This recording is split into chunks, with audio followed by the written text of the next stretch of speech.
Welcome to The Explainer. Today, we're going to dive into how technology, new strategies, and, frankly, our values are totally shaking up the world of investment management. Okay, so let's just start with a basic question. When you think investing, what pops into your head? For a lot of people, right, it's that old school image, picking stocks, bonds. But is that really what it's all about anymore? Well, the truth is, that picture is changing, and fast. Investing today is about so much more. We're talking about using incredibly powerful tools, like algorithms, and embracing brand new ideas that give more people access, and, just as importantly, focus on the actual impact our money has on the world. All right, so where do we even start with all this? Let's kick things off with one of the biggest challenges, which is also one of the biggest opportunities, just the insane amount of financial data we have now. And that brings us to this term you've probably heard, big data. And look, this isn't just some buzzword, it's a very real thing. The best way to think about it is like trying to drink from a fire hose. It's just a complete overload of information. And that's exactly what investors are up against. There's so much data coming at us, no single person could possibly sort through it all. So what makes it so tough to handle? Well, people often talk about the V's of big data. You've got volume, just the sheer amount of it. Then there's variety. It's not just clean spreadsheets, right? It's everything from articles to social media posts. Velocity is all about the speed. It's created in real time constantly.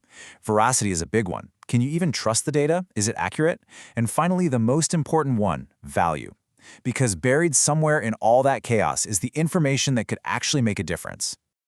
So, with this data fire hose blasting away, how in the world do you find anything useful? Well, that's where artificial intelligence, AI, comes into the picture. AI is basically the tool we need to tame that fire hose. It lets computers learn and spot patterns that, honestly, we humans would never, ever see on our own. And you know what? You're using AI all the time, probably without even thinking about it. Every time Netflix knows exactly what show you want to binge next, or when you ask Siri a question, that's AI. So just imagine taking that kind of predictive power and pointing it at the financial markets. That's what's happening. AI is helping investors find these incredible hidden connections and just make everything run way more smoothly. Okay, so technology is helping us sort through all this data. But that's not the only thing it's doing. It's also kicking down the doors and making investment advice accessible to, well, everyone. For the longest time, let's be real, getting good financial advice was something only the super rich could afford. And then, enter the robo-advisor. These online services are an absolute game changer. They use those same kinds of smart algorithms we were talking about to dish out personalized investment advice. It's basically democratizing financial management, taking it from the few and giving it to the many. And this is really taking off, It's driven by a whole new generation of investors who are comfortable with tech and demand transparency and lower fees. But it's not perfect. There are some real concerns. Some people worry that those simple online questionnaires you fill out might be, well, too simple. They might not really get the full picture of your financial life, which could lead to advice that's a little too one-size-fits-all. All right, so now you've got access. Great. But what about performance? I mean, a lot of traditional funds, like index funds, they're built to just be average. They track the market.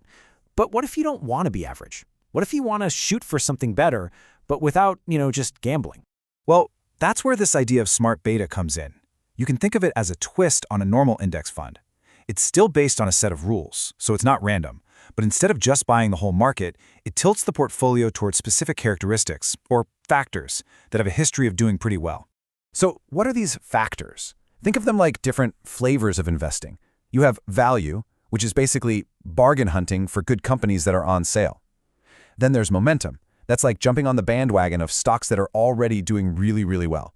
And you have quality, which is all about finding those rock-solid, dependable companies that just keep delivering. So the appeal here is pretty obvious, right? It's a structured, transparent way to try and get better returns, or maybe even lower your risk without having to become a full-time stock picker. But, and this is a big but, it's no magic bullet. When you focus on just one or two factors, you can lose some diversification. And here's the kicker. These factors can go out of style for a long time. Those bargain stocks might just stay cheap for years. Oh, and they usually cost a bit more in fees than your plain vanilla index fund. Okay, let's shift gears to our last big topic, and it's one that's on a lot of people's minds. How do you invest your money in a way that actually feels right? That aligns with your values. With all the huge challenges in the world like climate change, how do you make sure your money isn't making things worse? And that's where this whole idea of responsible investing comes in. Now, this has evolved. It's not just about avoiding sin stocks anymore. It's a much smarter approach that uses what we call ESG criteria. That's environmental, social, and governance to find hidden risks and opportunities that others might be missing. And I want to be really clear here. This isn't just about feeling good. This is about being a smart investor. We're talking about very real, bottom-line financial risks, like how is a company dealing with climate change? How does it treat its employees? Is its leadership team diverse? These are things that can seriously impact a company's success. A great example of this in the real world is Starbucks. They were getting a lot of pressure from investors who saw a huge risk. Climate change was threatening their coffee supply chain. So what did they do? They didn't stick their heads in the sand. They completely adapted their business, working with farmers to be more sustainable. It was a move that was good for the planet and good for their long-term profits. And that leads to a really important point. ESG investing isn't passive. It's not about just sitting back. It's about being an active owner and using your influence to push the companies you invest in to do better. So how do they actually do that? Well, investors have a few key tools. They can have direct conversations with a company's leadership. They can file formal proposals that get voted on by all shareholders. And of course, they can use their votes to influence company policy. It's all about pushing for change from the inside. So there you have it. The investing landscape looks totally different today. The modern investor's toolkit is packed with new stuff. It's powered by data, opened up by technology, sharpened by new strategies, and more, it's guided by our own values. And that really leaves us with one final question to think about. As technology and our own sense of what's right keep changing the world of finance, who is the investor of tomorrow going to be? And more importantly, who will you be?